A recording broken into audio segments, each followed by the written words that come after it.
La casa habitada, por Howard Phillips Lovecraft, parte 3.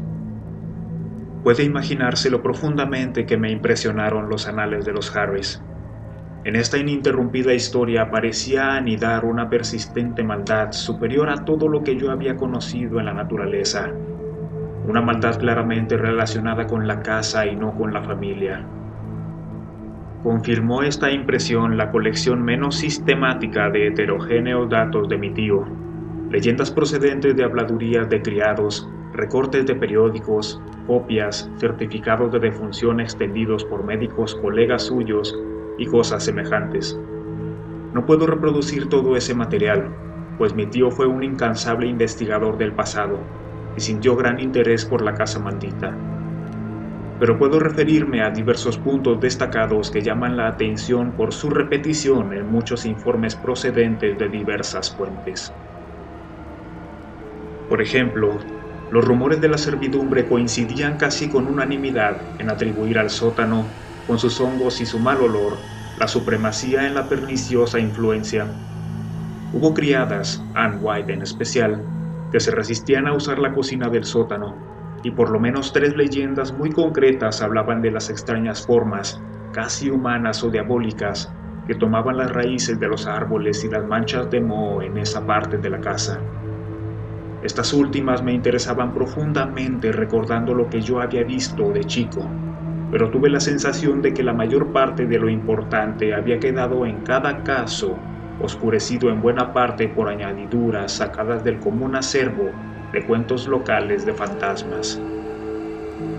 Anne White, con su superstición típica de Exeter, había difundido la más estrambótica y al mismo tiempo más coherente de las historias o patrañas, según la cual tenía que estar enterrado bajo la casa uno de esos vampiros, o muertos que conservan la forma corporal y viven de la sangre o del aliento de los seres vivos, cuyas espantosas huestes envían sus formas o espíritus acechantes al exterior durante la noche.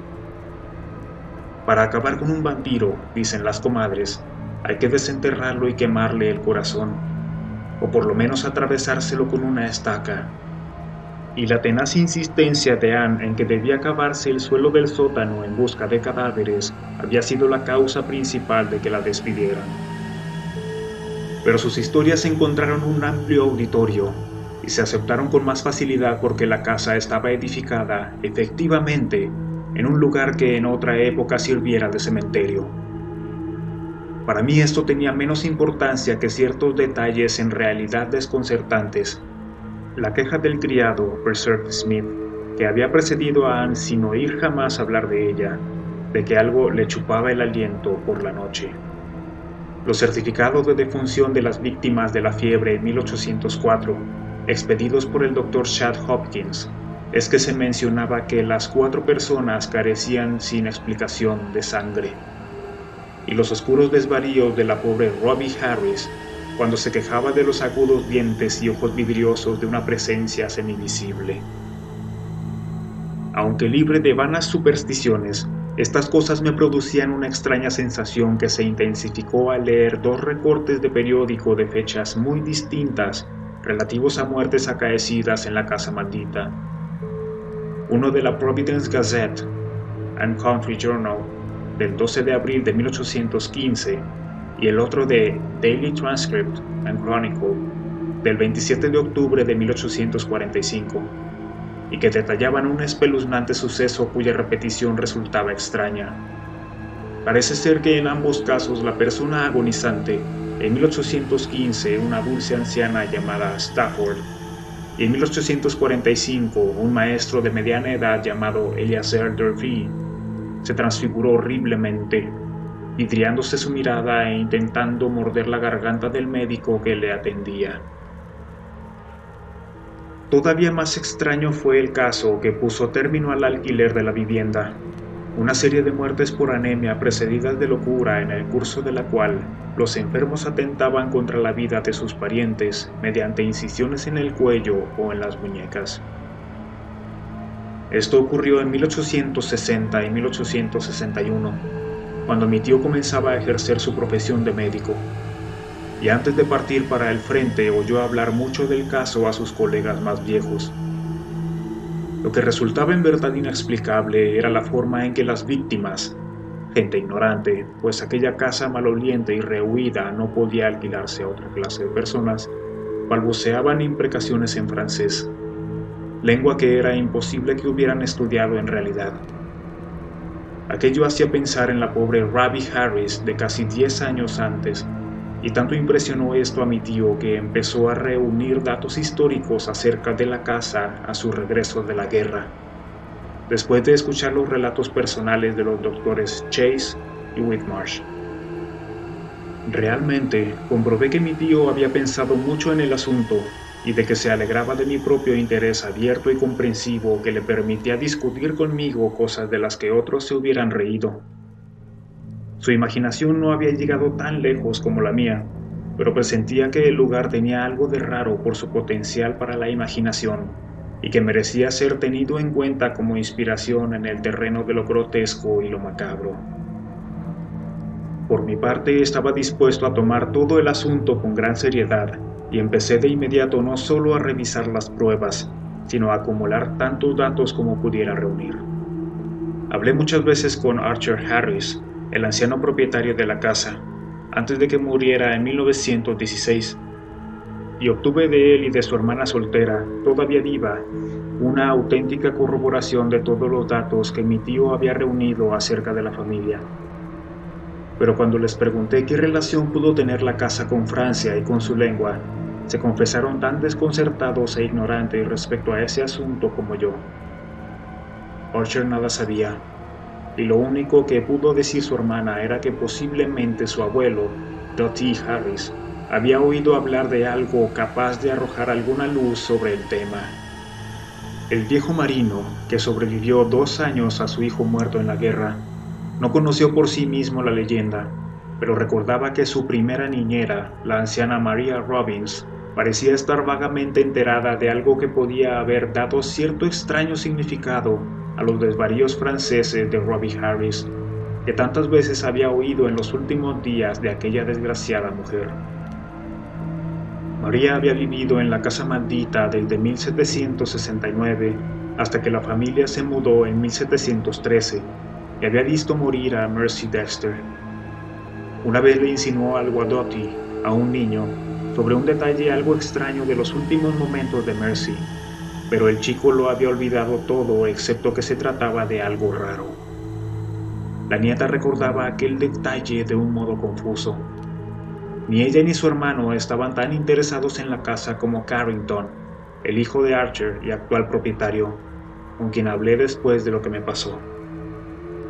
Una vez que conseguí de la familia Harris todos los datos que sabían, me dediqué a investigar los antiguos archivos y documentos de la ciudad con más cuidado y minuciosidad que lo había hecho mi tío. Lo que buscaba era una historia completa del solar en que se construyó la casa desde la fundación de la ciudad, ocurrida en 1636, o aún desde tiempos anteriores, si es que podía desenterrar alguna leyenda de los indios Narragansett, con el fin de obtener los datos. Encontré, para empezar, que aquellos terrenos formaron parte de una larga franja de tierra otorgada en un principio a John Throckmorton, una de las muchas similares que comenzaban en Town Street, junto al río, y se extendían sobre la colina hasta un lugar que coincidía aproximadamente con la de la moderna Hope Street. La propiedad de Throckmorton, naturalmente, se había subdividido después, y dediqué mucho tiempo y trabajo a investigar qué había sido de aquella parte por la que luego correría Back o Benefit Street. Parece, según rumores, que había sido el cementerio de los Throckmorton, pero cuando estudié con más cuidado los documentos, descubrí que todas las tumbas habían sido trasladadas en una fecha anterior al cementerio del norte, situado en la Pawtucket West Road.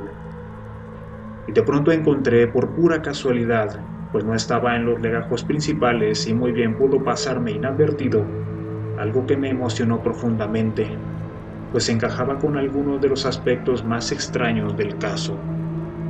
Era un documento de arrendamiento de 1697, relativo a un pequeño trozo de tierra y otorgado a un tal Etienne Roulet y a su esposa.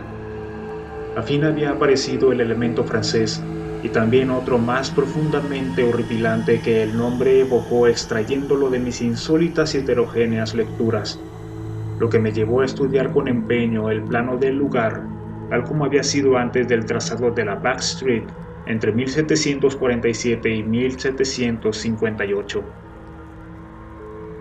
Encontré lo que a medias esperaba. En el solar donde se alzaba ahora la casa maldita, detrás de una casita de planta baja, los Roulets habían enterrado a sus muertos, sin que existiera constancia de ningún traslado de tumbas. El documento terminaba de un modo confuso, y tuve que buscar en los archivos de la Sociedad Histórica de Rhode Island y en la biblioteca Shepley, hasta encontrar una referencia local al nombre de Etienne Roulet. Por fin encontré algo y de tan vago y monstruoso significado que decidí investigar de inmediato el sótano de la casa maldita con una nueva y emocionada minuciosidad. Al parecer, los Roulets llegaron en 1696 de East Greenwich a la costa occidental de la bahía de Narragansett. Eran hugonotes procedentes de Cowes y habían tropezado con una fuerte oposición antes de que se les permitiera instalarse en Providence.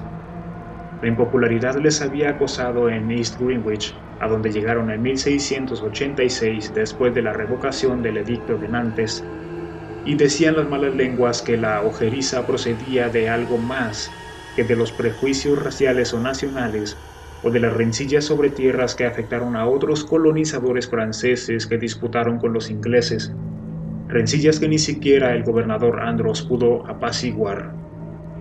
Pero su ardiente protestantismo, demasiado ardiente según algunos, y su manifiesta aflicción cuando los echaron del pueblo hizo que les concedieran refugio. Y el aceitunado Etienne Roulet, menos ducho en faenas agrícolas que en leer extraños libros y dibujar raros diagramas, logró que le dieran un puesto de oficinista en el muelle de Pardon Tillinghast, en el extremo sur de Town Street. Pero tuvo lugar un alboroto de algún tipo, tal vez 40 años más tarde, después de la muerte del viejo Roulet, y nadie parecía haber vuelto a oír hablar de la familia desde entonces. Al parecer, durante más de un siglo se recordó bien a los Roulet, y se habló con frecuencia de ellos como protagonistas de incidentes ocurridos en la vida apacible del puerto de Nueva Inglaterra. Paul, el hijo de Etienne, muchacho taciturno cuya conducta impredecible probablemente había provocado el escándalo que hizo desaparecer a la familia, fue en especial motivo de conjeturas.